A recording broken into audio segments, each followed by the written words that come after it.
violência, ela não começa com um tapa. Ela começa com controle, com silêncio e com pequenas coisas que vão acontecendo e vão sendo normalizadas. E muitas vezes, quando a gente percebe, nós estamos em um ciclo aprisionadas. Seja bem-vindo ao meu podcast Direto ao Ponto com Paola Mello. Eu sou Paola, psicóloga, sexóloga e palestrante. E o tema de hoje do nosso podcast é violência doméstica e violência de gênero. Um tema interessante e urgente, porque infelizmente atravessa a vida de muitas pessoas. E hoje, como convidada especial, apresento para vocês a doutora Larissa Brito, advogada há 15 anos, especialista em direito da família e sucessões. Ela atua por todo o Brasil. Além disso, a Larissa, ela atua em defesa dos direitos das mulheres, bem como busca conscientizá-las sobre a violência doméstica. Hoje, ela traz um olhar técnico, mas principalmente um olhar humano. Seja muito bem-vinda ao meu podcast, Larissa. Obrigada, Paola. É um prazer estar aqui com você e as pessoas que vão nos ouvir e poder compartilhar um pouquinho aí da defesa, né, do direito das mulheres nessas questões de crimes familiares, domésticos e principalmente contra a mulher. Estou muito feliz em te receber no meu podcast. E eu queria começar pela sua história. Quando a gente escolhe uma profissão, automaticamente vai estar conectado às nossas experiências, vivências, o que você percebeu, o que você sentiu. E me conta, o que te fez levar a seguir o caminho da atuação na vara da família? Inicialmente começou lá atrás, né, com a separação e brigas que vinham dos meus pais. Então, desde esse momento, eu percebi que muitas vezes as mulheres não têm voz, né, são silenciadas dentro de casa. E ao terminar a faculdade, eu engravidei antes de passar na UAB e necessitei de alimentos gravídicos. Inclusive, eu me formei em Campina Grande, fui uma das pioneiras a utilizar a lei de alimentos gravídicos, porque ela foi lançada em 2011, logo quando eu engravidei. Então, ao terminar a faculdade, passar na UAB e iniciar a advocacia, eu vi que o direito de família ele foi me puxando, né? A gente fala sempre que o advogado ele não escolhe a área quem escolhe o advogado. E sim, nisso, nas minhas lutas pessoais, né, e familiares, eu vi a importância de defender ali esses direitos das mulheres. Então, na verdade, você vivenciou e sentiu na pele o que a gente está falando agora sobre violência doméstica. Então, assim, eu acho que você tem autoridade para falar melhor do que qualquer outra pessoa, não só por atuar na área, mas por ter sentido na pele sobre isso. É verdade. Inclusive, durante a faculdade mesmo, eu tive alguns relacionamentos que foram totalmente abusivos, que na época eu não sabia identificar, porque na época que eu fiz faculdade, há 15 anos atrás, a Lei Maria da Penha estava iniciando, a lei ela é de 2009, e a gente não tinha tanta essa aplicação como tem hoje, né? Ela é uma das melhores leis no mundo de proteção à mulher, mas até hoje a gente ainda tem dificuldade, e naquele tempo era mais ainda. Então, eu não sabia que eu estava passando por um tipo de violência. Ao me aprofundar mais, fazer especializações, pós-graduações nesse sentido, eu vi que eu passei por diversas violências e eu vejo diversas pessoas próximas, amigas, conhecidas, e hoje eu sei detectar também quando a cliente senta na cadeira comigo para uma consulta, quando é que ela está passando violência, porque por muitas vezes ela chega lá e ela não tem noção. Sim. E em qual momento você se deu conta que você realmente estava atuando na área ali de violência doméstica? Qual foi o momento que você se percebeu? Quando eu pude detectar em cada consulta que eu faço que tem algum tipo de violência, né? Como eu falei, elas chegam lá, elas não sabem que estão passando e eu não fico enrolando, eu digo na lata. Inicialmente, as suas primeiras demandas foram de violência doméstica? Não, foram até em outras áreas, porque quando a gente se forma, a gente trabalha com tudo. Então, aos poucos, a gente vai se especializando, né? Como eu disse, a área vai chamando. Então, eu vi a necessidade de fazer mentorias, cursos, e a gente vai se especializando cada vez mais. E aí vai detectando, porque hoje existem diversos tipos de violências, inclusive umas muito sutis. E alguns profissionais, eles não conseguem detectar, como a violência psicológica, que ela é silenciosa, né? Então, por muitas vezes, a mulher chega lá e ela não sabe que está passando por esse tipo de violência. A gente sabe hoje que é muito comum se falar sobre a violência física, mas, de fato, existe outros tipos de violência. A violência psicológica, a moral, a sexual. Eu gostaria de saber como é que se caracteriza perante a lei esse tipo de violência, para a gente explicar para as pessoas que estão nos assistindo. A gente pode começar até mesmo com a violência psicológica, né? Então, quais são as características?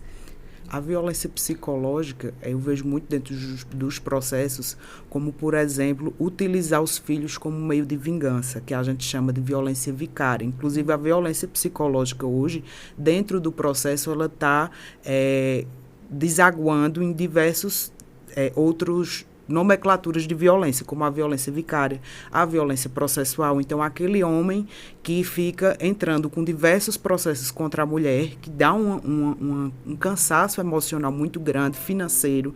Então, eu entendo que isso é uma violência psicológica. Utilizar os filhos, porque, na maioria das vezes, o ponto fraco da mulher são os filhos. Então, ele bombardeia os filhos, porque ele sabe que ali vai eliminar ela emocionalmente, até mesmo fisicamente, né? Desgastar muito a mulher. Então, são das que eu mais vejo ultimamente, dentro do próprio processo. Também a questão da misoginia dentro do processo, dizer que a mulher ela é louca, que ela é descontrolada, entendeu? Com meio de querer tirar uma guarda, de querer tirar o patrimônio da mulher. Também temos a violência patrimonial, Sim. que ela ocorre em 70% dos processos. Ela é a maior causa de divórcio hoje no Brasil, que é a violência patrimonial. Então, o homem se junta, como diz, né, que é a união estável, ou se casa, estando em comunhão parcial de bens, sabendo que a mulher ela é dona da metade, porque ela é meieira, e quando é na hora do divórcio, ele passa bens para terceiros, que é outro tipo de violência, né, que é a fraude e a partilha, e tenta deixar essa mulher sem nada. Entendeu? Então, é um dos tipos de violência.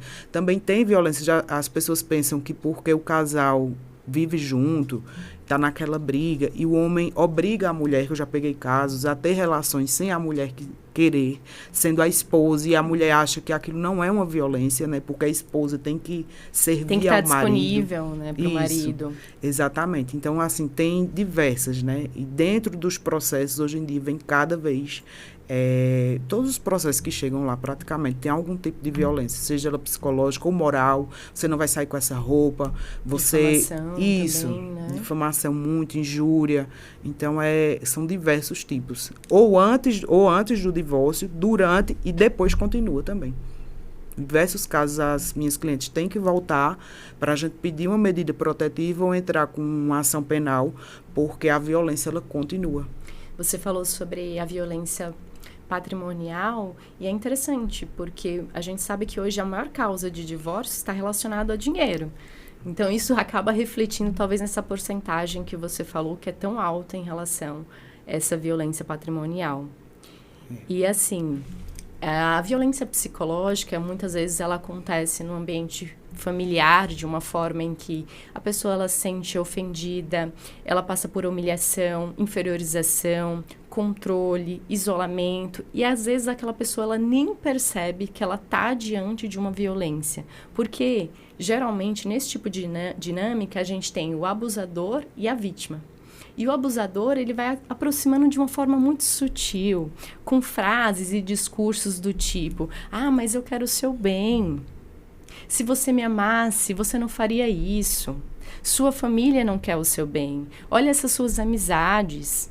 Eu não gosto que você utilize esse tipo de roupa. Então, tudo isso são mecanismos, formas de controle. E tem uma questão, as pessoas confundem muito controle e cuidado. E como diferenciar o controle do cuidado? O controle, ele acontece quando muitas vezes aquela pessoa ela chega justamente tentando te privar autonomia e liberdade. Já o cuidado acontece quando aquela pessoa ela fala: quando você chegar, você me avisa para saber se está tudo bem. Quando você precisar de alguma coisa, eu estou aqui. Ou seja, aquela pessoa ela respeita o seu espaço. É uma diferença muito sutil, né? Muito entre sutil. Um e a outra. E muitas vezes, quando a pessoa vai perceber, ela já está ali num ciclo. Né? Porque também a gente sabe que relações que são tóxicas, abusivas, elas funcionam muito num ciclo. Primeiro tem aquele ciclo da tensão, onde a pessoa fica implicando, cria sempre uma situação com tudo para justamente brigar, a pessoa fica ali pisando em ovos. Depois, a segunda fase é a fase da tensão, onde há de fato a violência física ou mesmo a violência psicológica, e depois ela vai para a fase de lua de mel. Nessa fase de lua de mel, acontece o sexo ou ainda acontece situações das promessas. Dessa vez vai ser diferente. Dos presentes. E chora na sua frente. Isso tudo é balela, porque a gente sabe que no final volta-se para o mesmo ciclo e aquela mulher está sempre ali pisando em ovos e não se dá conta. E aquilo vai se tornando um cativeiro para aquela mulher. Outro meio também de identificar, que eu tenho visto muito, é o homem narcisista. Né? Então, para os familiares, para as pessoas de fora, é aquele homem perfeito. Ele não tem um defeito. O defeito é a mulher, a problemática é a mulher, a descontrolada, a louca, a problemática, que arruma confusão é a mulher, mas ele é o perfeito, tanto para os filhos como para o processo, para o juiz, para o promotor, para os advogados. É aquela pessoa que tem um discurso 100% perfeito, e a gente sabe que somos humanos, né? Ninguém é perfeito. E sim, às vezes a mulher, por mostrar esse desgaste emocional dentro do processo, ela é crucificada. Outro tipo de violência também contra a mulher que a gente vê muito é quando o poder judiciário ele convalida a violência, né, a misoginia, o patriarcalismo dentro do processo. E quando o homem diz assim: ela está descontrolada, ela está na terapia, ela está com um psiquiatra, ela toma remédio controlado, e o juiz e o promotor vai lá e diz: eu quero o laudo médico para atestar mesmo realmente se ela tem a capacidade de cuidar do filho ou não. Então ele acaba entrando na violência, né? Hoje em dia o CNJ permite essas denúncias contra juízes e promotores que fazem esse tipo de violência. Inclusive, eu já peguei processos desse tipo e é bem pesado, porque já é difícil você estar defendendo a mulher ali que está sendo bombardeada psicologicamente com os filhos, pela sanidade mental dela, né, emocional, física, e ainda vir um juiz e um promotor, e principalmente o promotor, porque ela ali, quando ela sofre violência, ela está em estado de vulnerabilidade. Então, ela também merece a proteção do Ministério Público. E esses órgãos que deveriam dar proteção à mulher acabam convalidando a violência e fazendo a violência institucional também contra a mulher. Hoje em dia tem uma campanha muito grande dentro do judiciário para combater esse tipo de violência. Graças a Deus, né? Porque realmente é cansativo até para a gente que é advogado. Eu imagino. Você falou sobre essa questão dos narcisistas, e a gente, de fato, está tendo até um aumento de pessoas com transtornos narcisistas, ou até mesmo traços narcisistas, justamente porque essa pessoa... A gente está numa sociedade cada vez mais individualista, muito voltada para eu, meu ego.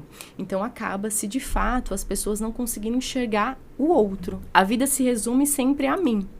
E aí, com isso, tem-se o aumento, sim, de homens justamente com transtorno de personalidade narcisista.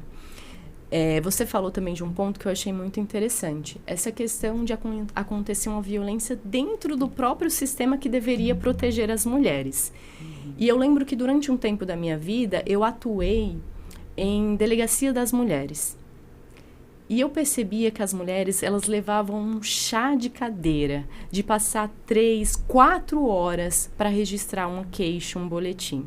Ou seja, ao invés, né, de favorecer, acolher e facilitar o processo, a gente percebe que também se criava, assim, outras barreiras. Hoje é possível fazer um registro de um boletim online? Isso, pode, hoje em dia aqui no estado de Pernambuco. Inclusive também o governo do estado, ele tem um projeto social voltado para a violência contra as mulheres, inclusive foi incrementado agora no interior, né, também onde foi disponibilizado carros para assistência social, para tirar a mulher daquele local de violência, levar para um local seguro. Hoje em dia tem assistentes e inclusive advogados que estão dentro da delegacia, inclusive aqui da mulher, aqui em Caruaru, onde elas acolhem essa mulher e pode fazer online ou também ali na delegacia está tendo essa facilidade. Inclusive o estado de Pernambuco, ele ganhou um prêmio agora em Brasília, né, sendo esse projeto um dos melhores aí para a proteção da mulher. Então vem mudando. Agora sim, as delegacias, a vara de violência contra a mulher, ela está muito sobrecarregada, realmente. E a gente sabe que cada vez mais está tendo um aumento de feminicídio na sociedade, né? Assim, os números são alarmantes. No mundo, a cada 10 minutos, uma mulher é assassinada. No Brasil, acho que a gente tem aí por dia mais de 4 mortes. Isso. Então, assim, são coisas que chamam muito atenção. E a que ponto nós chegamos? Por que a gente está tendo, né, esse boom, esse volume de feminicídios? Eu entendo que cada vez nós, mulheres, estamos lutando, né, pela nossa independência. E isso impõe um certo medo aos homens. E eu acho que a questão cultural e histórica do país, os homens não aceitam realmente, acham que a mulher tem que ficar no lar, tem que cuidar dos filhos, a obrigação é só dela. E ao ponto que a gente luta para ter uma igualdade, está dando esse boom aí, porque eu acho meio que está assustando eles. Eles não conseguem mais ter aquele controle que tinha antigamente da mulher ficar trancada dentro de casa, você não vai trabalhar. De uma submissão, exatamente, dela permanecer ali, né, sempre à disposição daquele homem. De fato, Larissa, as pesquisas revelam que os homens hoje, eles se sentem intimidados, ameaçados, né? Porque as mulheres vão ocupando novos espaços, são novas reconfigurações e os homens não estão sabendo lidar com isso. Não é à toa que a gente está tendo até mesmo um aumento aí dessas comunidades, dos Red Pill, porque eles não estão sabendo lidar com essa autonomia, com essa liberdade. O fato da mulher poder ter os mesmos direitos que um homem. E essa questão da busca aí de igualdade, alguns homens me perguntam, por que não existe um Zé da Penha? E aí eu falo, olha, a lei ela tem que vir para igualar os desiguais. Então, existe uma desigualdade cultural e histórica muito grande da mulher e do homem, principalmente aqui no Brasil. Sim. Então, a Lei Maria da Penha ela veio para tentar equilibrar e igualar, né? Aí fala, não, mas existem mulheres que matam homens. Sim, mas a porcentagem é bem menor. 80% das mortes de mulheres são ocasionadas por companheiros, ex-companheiros. E dos homens, não. Um acidente de carro, um homicídio em um bar, uma coisa que não tem nada a ver, não é passional. E o das mulheres são passionais. Então, a lei ela veio para tentar equilibrar um pouco essa desigualdade. E está bem distante ainda, né? Sim, a gente já conquistou muitas coisas, mas as lutas eu falo que ainda continuam. É verdade. Né? E assim, se a gente for pensar, tem algo histórico, né? É que muitas pessoas não entendem sobre isso. E aí a gente fala sobre 3 conceitos: patriarcado, o machismo e a misoginia.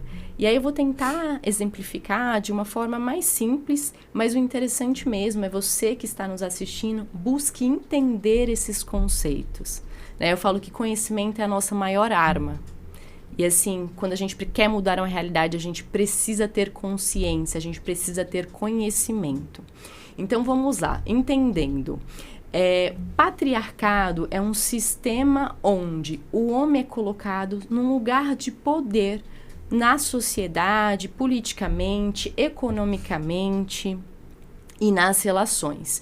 O machismo é ação. Como isso é concretizado no nosso dia a dia? Então, seja através de fala, de piadinhas, como, por exemplo, mulher no volante, perigo constante, lugar de mulher é na cozinha. Isso é um machismo. E já a misoginia, a gente está falando de um ódio, de uma aversão ao sexo feminino, que é colocado em prática, concretizado a partir de ações, de fala. Então, esses são os 3 conceitos básicos, né? Eu diria assim. E os homens, o que acontece? Os homens, eles são estruturados e ensinados desde muito cedos a controlar emoções, seja forte o tempo inteiro, reprimir, não demonstrar quando está com medo. E aí o que acontece? A gente cria uma sociedade onde se autoriza apenas o homem sentir raiva. E essa raiva, muitas vezes, ela é transbordada em forma de agressão. É como se o homem ele não pudesse expor as vulnerabilidades na mesa. Eu estou falando isso para que a gente possa conscientizar, principalmente os meninos, os filhos.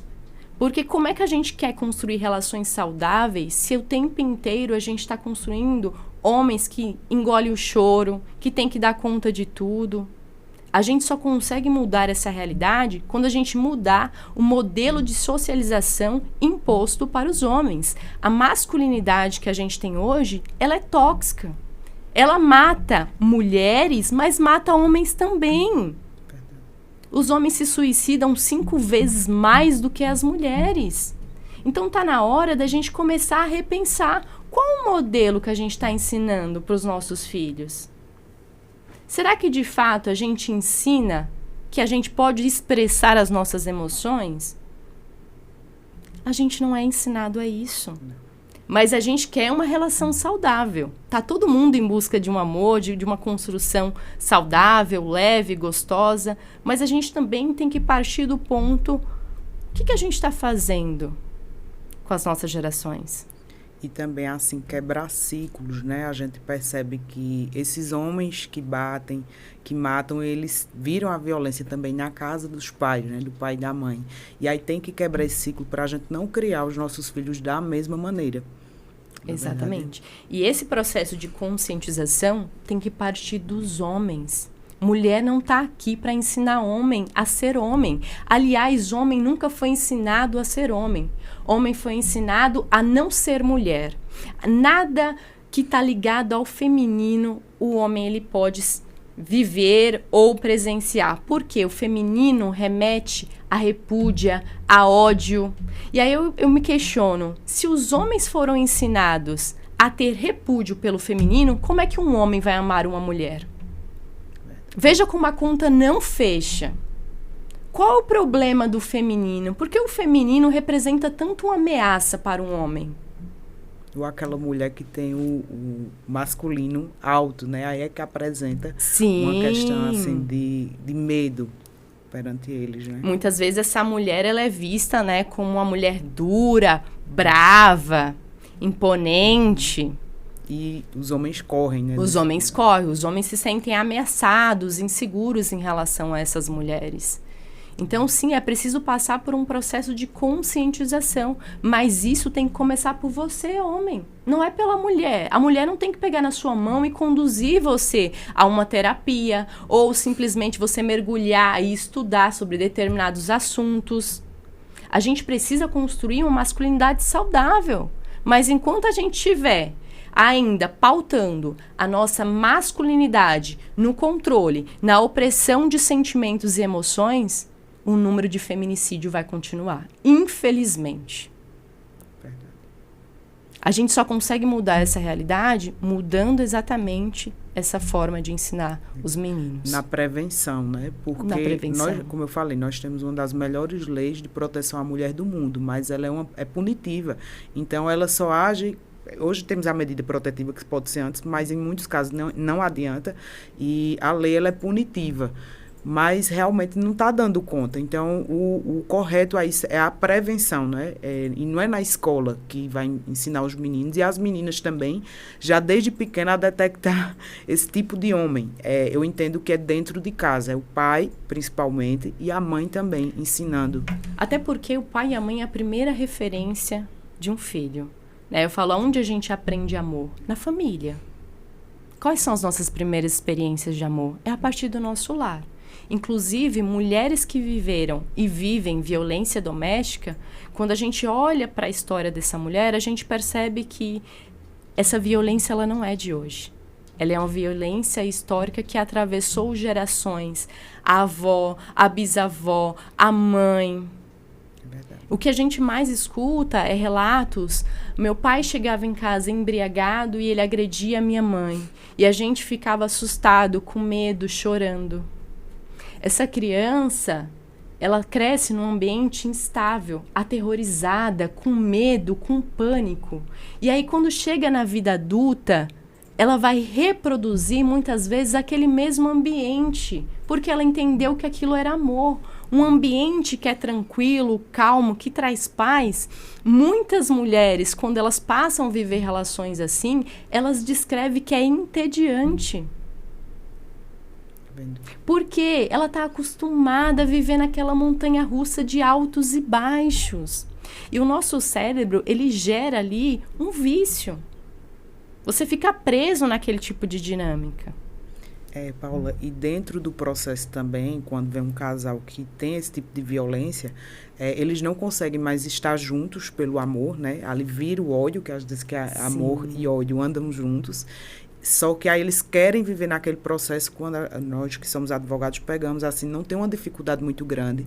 Um acordo, a partilha, independentemente de... Não existe culpa para a questão da partilha, porque é direito da ameação de cada um ter o seu patrimônio, sua propriedade reconhecida, mas eles arrumam picuinhas para ficar brigando, porque eles não conseguem mais estar juntos dentro de uma casa, aí estão juntos dentro de um processo. E a gente fala que é isso, é essa questão do vício de ter que estar. Eles se alimentam emocionalmente, não é de fazer o outro sofrer. E não é apenas a mulher, o homem também, e o homem e a mulher, ambos os dois vivem nisso, tanto a mulher de sofrer essa violência e o homem de fazer. Então, começa a fazer isso dentro do processo, quando não podem mais morar juntos após a separação.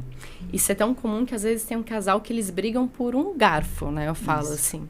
E, assim, será que realmente é uma questão de, não posso abrir mão disso, desse bem material? Ou é muito mais uma forma de se manter naquela mesma dinâmica, né? De poder e o outro ali no lugar de vítima, e não se tem uma negociação, porque a gente sabe que muitas vezes as pessoas não querem uma negociação, elas querem permanecer nesse tipo de situação, porque de fato gera uma dependência, né? E muito sofrimento, porque aquele sofrimento ele vai se estendendo. O que poderia ser resolvido até de outras formas, por outras vias, mas as pessoas continuam ali naquele tipo de dinâmica. E cabe assim ao advogado, não é, orientar as partes nesse sentido e abrir os olhos. Essa situação está por quê? Porque você quer brigar, quer continuar brigando, quer continuar se desgastando emocionalmente, porque é uma situação ali fácil de resolver. E eles não resolvem porque querem continuar na briga. E muitas vezes sai a sentença, ou às vezes um acordo, e após isso volta outro processo. E a gente fala, não é por questão mais de bens, de filhos, de partilha, é por uma questão de dependência mesmo, emocional, de ter que ficar próximo da outra pessoa. Aliás, eu não consigo contato, eu não consigo ligar, mandar um e-mail, eu não moro mais junto, a questão do filho está resolvida, mas eu vou arrumar isso aqui porque tem que viver naquele conflito. E a pessoa vive ali num sentimento ambivalente, de amor e ódio. Essas relações, elas são muito pautadas nesse tipo de sentimento. E sem falar também que a gente sabe que acontecem muitos mecanismos ali de controle. E uma pergunta que muita gente faz: por que as mulheres que sofrem violência permanecem nas relações? Tem muito julgamento sobre isso. Tem eu vejo muito direto. Julgamento. Várias pessoas falam, como eu trabalho hoje com isso, eu não julgo mais. Eu já cheguei a me perguntar por que fulana está nessa situação, se ela pode abrir a porta e sair, gente. Mas não é assim. Até mesmo porque depois que eu entendi que eu passei por algumas formas de violência, e eu ficava, e eu não conseguia sair, eu vi que isso não é uma questão de escolha, é uma questão realmente de que você está com dependência daquela pessoa, é como se fosse uma droga, e você quer viver naquilo. Sim, e de fato funciona como uma droga, né? É um vício, porque quando você está nessa montanha-russa, o que acontece? O seu cérebro, ele se acostuma com essa sensação, né? É liberado muita dopamina e, ao mesmo tempo, cortisol, porque você fica angustiado, você fica ansioso, e, ao mesmo tempo, você tem ali um reforço intermitente. Ou seja, tem horas que eu tenho uma migalha de afeto, mas eu acho que eu tenho tudo. E ali eu fico naquela tensão, esperando quando é que eu vou receber alguma migalhinha, que geralmente vem na fase de lua de mel. E a pessoa vai ficando presa àquele ciclo e ela não vai se dando conta, o tempo vai passando, e sem falar que a gente sabe que muitos homens acabam utilizando, né, com falas, discursos do tipo: se você se separar, eu mato você. Ou ainda, eu vou tirar os seus filhos de você. Então, a mulher que muitas vezes vive hoje uma violência doméstica e ela não consegue sair, não é falta de força de vontade. Existe, de fato, o medo, a culpa, porque aquela pessoa faz totalmente um jogo, uma manipulação, faz ela se sentir a pior pessoa do mundo. A gente sabe que mulheres que passam por violência, elas têm a autoestima extremamente fragilizada. A identidade dela está totalmente danificada ali, ela não consegue se perceber, ela não consegue mais se olhar nem no espelho, aquela mulher. Sempre quando chega no escritório, elas não estão fazendo terapia, eu coloco quase como uma cláusula de obrigação no contrato que vai ter que fazer terapia para ela se fortalecer, porque elas já chegam muito desgastadas emocionalmente e o processo, né, litigioso, ele é muito difícil, ele é um desgaste emocional para o advogado e principalmente para a mulher que chega ali e para os filhos. Então, eu sempre indico, vai ter que fazer terapia e os filhos também, porque o prejuízo é muito grande e para a mulher se recuperar, geralmente quando tem um divórcio, antes de sair a papelada, o homem já está em casa, morando com outra mulher e a mulher são anos para se recuperar, né, emocionalmente, ali vivenciando o luto. A gente sabe que é um processo assim de reconstrução, de reconstruir a sua casa, tijolinho por tijolinho. Mas pensa, uma pessoa que passou a vida inteira num ambiente, num lar de violência doméstica, onde ela via o pai batendo, agredindo a mãe, sofrendo violência psicológica. Essa pessoa, ela não vai mudar da noite para o dia. Ela não vai pegar as malas e ir embora rápido, porque ela está acostumada com esse ambiente. E a gente se acostuma com o que é bom e o que é ruim também. Né? Então, assim, não é fácil sair de uma relação assim. A gente sabe que exige um trabalho minucioso, de acompanhamento psicológico, de uma intervenção ali do advogado, porque, de fato, o advogado ele fica ali intervindo, e a gente sabe também o quanto é cansativo intervir entre as partes, porque muitas vezes não querem negociações, né? Querem conflitos, querem brigas, porque eles estão acostumados com isso. E a gente tem que detectar, né, entender qual é a dor do cliente e a nossa dor, para não misturar. E tem que ser bastante técnico para poder ajudar essa pessoa ali nesse estado de vulnerabilidade, de violência, e ser bastante racional. Né, porque chega um caso já realmente que a mulher chora, faz uma verdadeira terapia na consulta, e eu sempre digo, vamos dividir aqui o que é do psicólogo e o que é de doutora Larissa, advogada, porque o emocional não pode também tomar de conta, senão a gente tem que estar bem também para poder ajudar o próximo, né? Até para acolher e sustentar isso, de fato, a gente tem que estar bem, né? Senão a gente não consegue dar esse apoio, esse suporte para o outro. Exatamente. E assim, Larissa, na sua atuação, o que mais te chama a atenção nos casos de violência doméstica, assim? Olha, a patrimonial, ela está presente em quase 100% dos casos que eu peguei.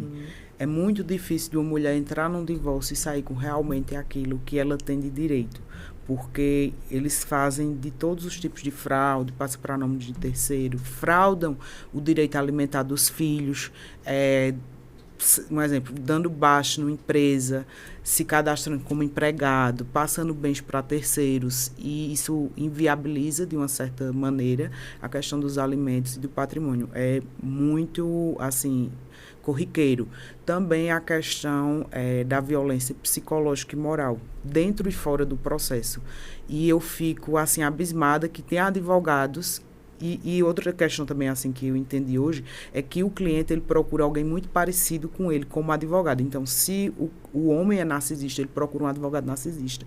E o advogado, em vez de saber qual é a dor dele e a dor do outro, pega tudo o que o cliente fala e diz a ele, joga dentro do processo. Eu entendo isso de uma violência do próprio advogado contra, na maioria das vezes, as mulheres, principalmente, né?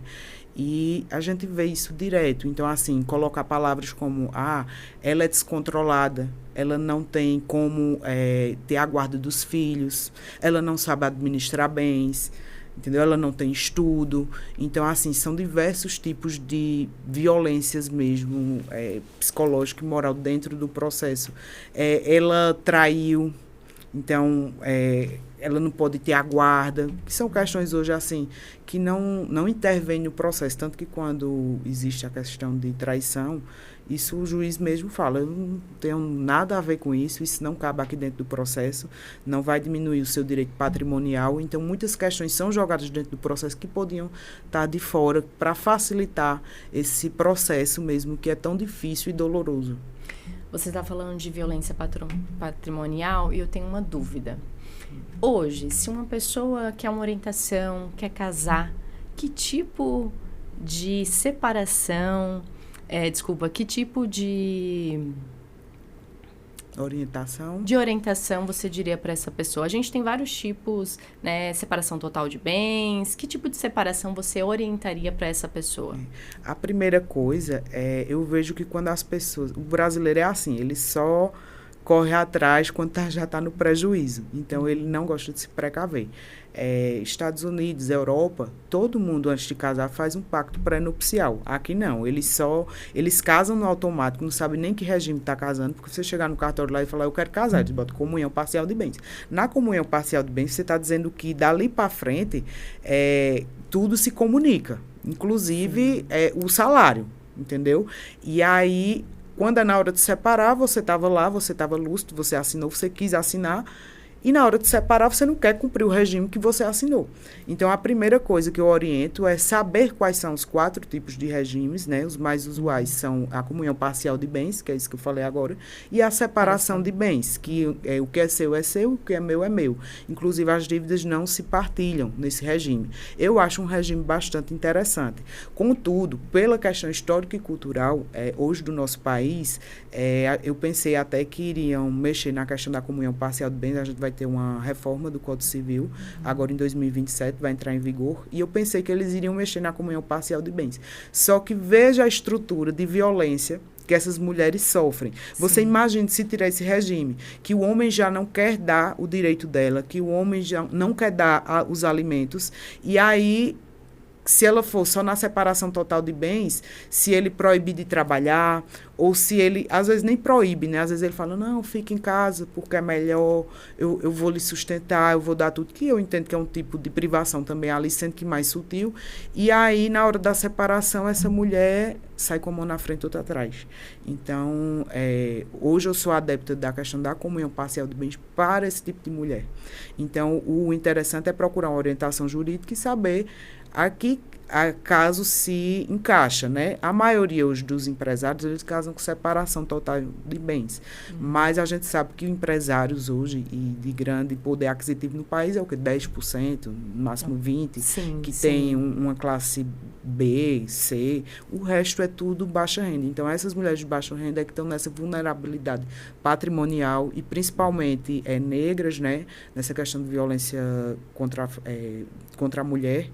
E eu entendo que tem que ficar esse regime de comunhão parcial de bens mesmo, porque senão, do jeito que está, vai prejudicar mais ainda. Sim, realmente. Precisa ser analisado de uma forma muito minuciosa cada caso. Isso, exatamente. Né? Porque a gente sabe que muitas vezes é aquela questão, né? É algo muito pequeno, mas a briga ali está na justiça e ninguém quer um acordo. Ou ao menos se orientar, entender qual é o tipo de regime que você escolheu, para poder tomar a sua escolha de maneira esclarecida.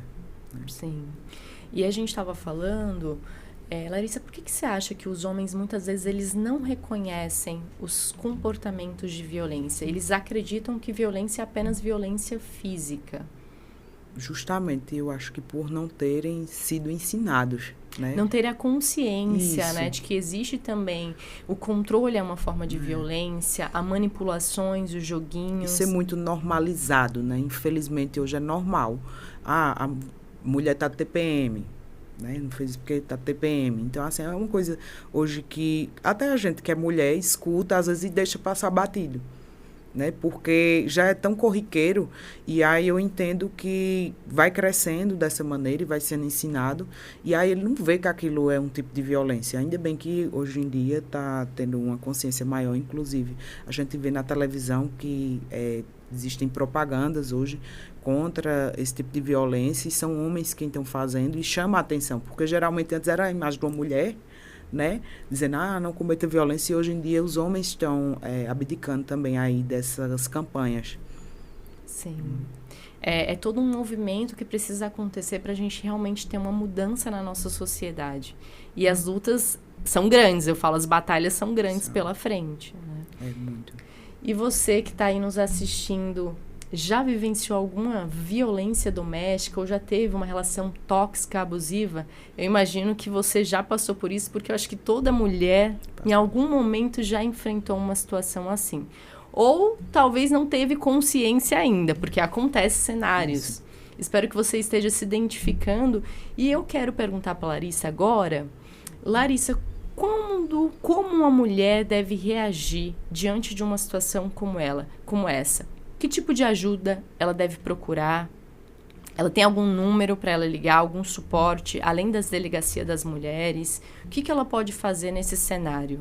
É importante procurar orientação jurídica, né? E existem números das delegacias da mulher. E o que eu tenho de conhecimento são mais esses mesmo. Né? É importante a questão da orientação jurídica, porque às vezes ela não identifica que está em risco. Né? E a gente fala, ou sai de casa imediatamente. A polícia é mais assim, quando realmente está na via de fatos, né? Porque quando é uma violência mais sutil, às vezes a própria agente que lhe atende ali, ele não vai entender, né? Ele noticia ali, mas existem casos, por exemplo, que é a violência física também, puxar uma roupa, e a mulher não tem noção de que aquilo é uma violência, um empurrão, porque ela acha que é só realmente a questão do homicídio, a questão de deixar uma marca, né? Os sinais, eu falo, eles são muito claros desde o início, mas muitas vezes passa de forma despercebida. E nenhum homem chega agredindo, dando socos e porrada. Primeiro ele começa a controlar aonde você vai, com quem você tá. E sem falar que esse tipo de homem, geralmente, ele tem um perfil de um ciúmes paranoico. Então, ele sempre acredita que a mulher tá traindo ele com outro homem. Ele sempre fala, mas você conversa com outro homem. Sempre existe conversas paralelas na cabeça dele, na fantasia desse homem. E aí ele fica o tempo inteiro em cima da mulher, tentando controlar, fiscalizar. E aí as coisas, elas vão, de alguma forma, crescendo a ponto de perder totalmente o controle. Nenhum homem chega dando socos e porradas. Geralmente, ele chega com aquele perfil carinhoso, com flores, com elogios. Tomem muito cuidado, porque nem sempre aquilo que vê, de fato é. E um recado para você, mulher, que está passando por uma situação como essa. Não tenha medo de levantar da mesa e ir embora. Não fique presa à ideia de, uma última conversa. Se essa pessoa ela já demonstrou várias vezes um padrão que se repete com frequência, o que você deve fazer nesse momento é se retirar. Porque nada na nossa vida vale a nossa paz. Nada. Não tenha medo. Busque uma rede de apoio, busque pessoas que você pode realmente contar. Mas não permaneça em um lugar que não te respeita, que não te valoriza e que não sabe o seu valor. Porque você nasceu para ser amada. Larissa, eu queria muito que você deixasse uma mensagem para as mulheres que sofrem violência, que estão numa situação como essa, que não sabem o que fazer. E por você já ter vivenciado uma situação como essa, o que você poderia deixar de mensagem aí para as pessoas que estão nos ouvindo? Primeiramente, é conhecer, os tipos de violência para saber identificar se está passando por algo parecido. Segundo, procurar, caso esteja passando, uma orientação jurídica, psicológica, ou até mesmo das autoridades, para que possa ter ajuda. E, por fim, é se amar, porque se você se amar, você não vai estar nesse local de vulnerabilidade. Porque quando a gente se ama, a gente consegue independência financeira, independência emocional, se fortalece e a gente pensa que vai ter que viver naquilo o resto da vida, que não tem outra opção. E tem, sim, outra opção. A gente acha que não vai superar, mas supera. Exatamente. Se fortalecendo, se né? fortalecendo. E tudo começa você se olhando para você, você se escolhendo. Minhas clientes que passam por isso e se separam, eu acho elas incríveis e de uma força. E eu vou lhe dizer, após o furacão, elas parecem uma fênix, assim, elas revivem mesmo, é outra mulher, fica mais bonita, parece que estava vivendo um luto realmente e tem um renascimento. Então, assim, acreditem que tem uma luz ali no final do túnel, não é o fim, né, o que você está passando hoje. E que é olhar justamente para dentro de você e entender que toda essa potência, ela já existe aí dentro. Acreditar que você é capaz e que você merece ser amada. Um beijo, espero que vocês tenham gostado deste podcast. Não esquece de curtir e compartilhar. E até o nosso próximo encontro.